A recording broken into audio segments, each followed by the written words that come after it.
Today I'll teach you how to configure Entity Framework in ASP.NET.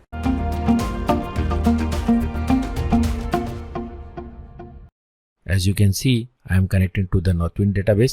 On the right hand side, you will see a link to the video which explains how to download and install Northwind database. Here I am making use of customers table. The table has following columns. That's it from the database. Now I am moving to the Visual Studio. So before starting the tutorial, I will explain you some important details about Entity Framework.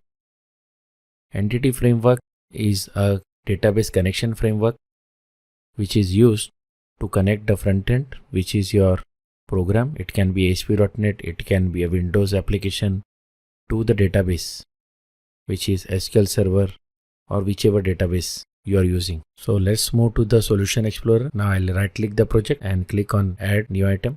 Now here I'll select edu.NET Entity Data Model and I'll give a suitable name to it. Now I'll click on Add. I'll click Yes on this dialog box. Next you need to select the EF Designer option and click on Next. This is the data connection window. Here I'll click on New Connection.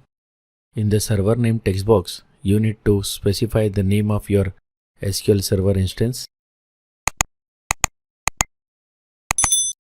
Now as you can see, I am putting the username and password of SQL Server in the authentication section. As you can see, I am connected to the Northwind database. Now I am testing the connection. As you can see, it is successful.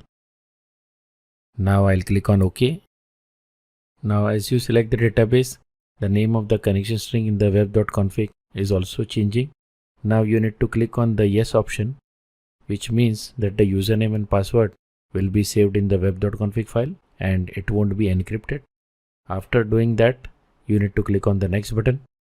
Now here you need to select the version of Entity Framework you want to use. I am selecting 5.0. Then click Next.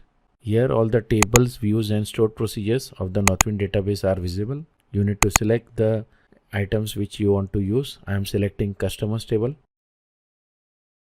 As you can see, the customer entity data model has been created.